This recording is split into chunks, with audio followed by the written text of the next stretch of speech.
Weather, serbisyong totoo ng GMA News. Bumilis pa po ang bagyong Egay habang tinutumbok ang Isabela, Cagayan area. Nadagdagan na ang mga lugar na nasa ilalim ng public storm warning signal. Ang iba pang bahagi ng bansa, uulanin naman bunsod ng hanging habagat na pinalalakas ng bagyo. At para sa karagdagang detalye, narito ang ating resident meteorologist, si Ginoong Nathaniel Cruz. Mangtani. Maris, June, patuloy nga ang pagkilos ng Tropical Storm Egay papalapit ng Hilagang Luzon. Sa huling taya ng Pag-asa, nasa 280 kilometers east-northeast ng Baler, Aurora ang sentro ng bagyo.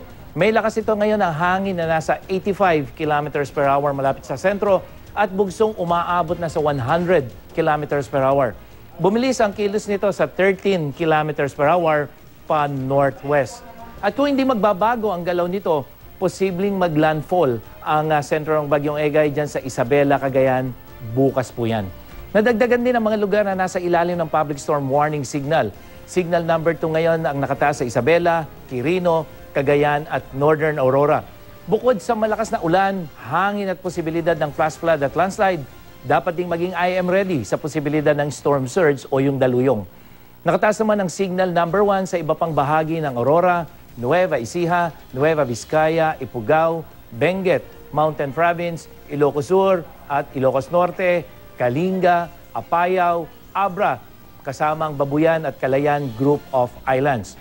Abiso naman sa mga gumagamit ng maliliit na sasakyang pandagat, delikado pa rin pumalaot sa seaboards ng Southern Luzon at ng Visayas kasama na ang Northern Seaboard ng Mindanao.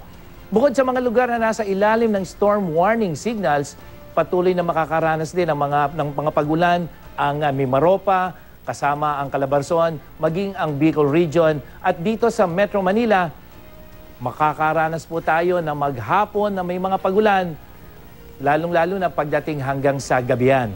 At sa Visayas, uulanin din ang malaking bahagi, lalong-lalo na ang western at central section na kung saan makakaranas ng malalakas na pagulan.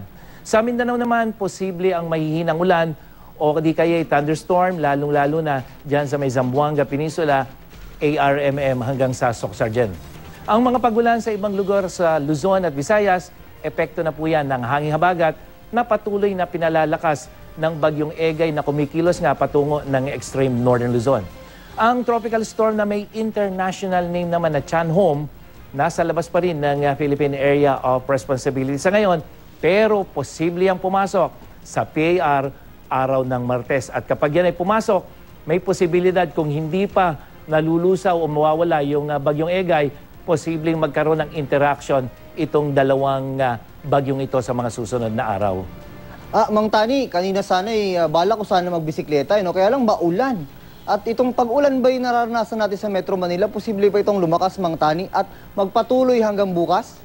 Yes, June, yung mga pag-ulan natin na ito, unang-una ay hindi po ito direktang epekto ng bagyong si Egay, kung hindi yung lakas ng hangin habagat. At ngayon nga, o bukas, asahan pa rin natin yung mga pagulan na yan sa Metro Manila. Kaya yung pong mga lalabas ng bahay, dapat ay may dala kayong panangga sa ulan. Mang Tani, kapag pumasok itong bagyong may international name na Chanhom sa PAR, may posibilidad po ba itong magsanib dun sa bagyong Egay at ano ang magiging epekto natin o itong magiging epekto nito sa ating bansa?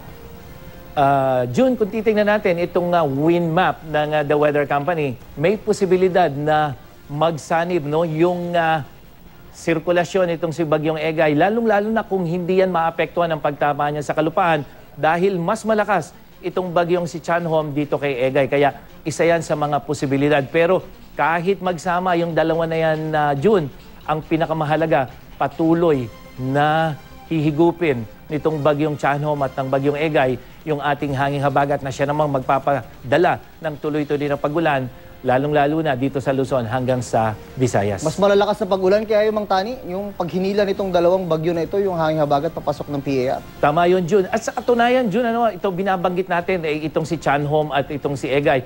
Meron pang isang kasunod dyan. Ang international name naman yan ay Nangka. At isa rin sa tinitingnan natin, pagkatapos na pumasok itong si Chanhom, pagkatapos na mawala itong si Egay, may posibilidad pa na lumapit itong bagyong si Nangka na sa ngayon ay nasa labas ng PAR at pag nagkagayon June, tuloy-tuloy ang paghatak ng habagat. Kaya asahan mo, baka sa mga susunod na araw, next week, mas malalakas na pagulan ang ating haharapin. Panghuli na lang, Mang Tani, yan po bang mga bagyo na yan, may tsansa na maging super typhoon? May mga indikasyon na bang nakikita? Itong si Chanhom June, mas malaki ang chance itong posible maging isang super typhoon habang lumalapit dito sa atin. Yun nga lamang, hindi yan tatama sa atin direkta, pero yung indirect effect niyan, yun ang dapat nating paghandaan dahil wala yung malalakas na hangin, pero tuloy-tuloy naman yung mga pagulan. Maraming salamat, Mang Tani. Yan po si Ginoong Nathaniel Cruz, ang ating resident meteorologist.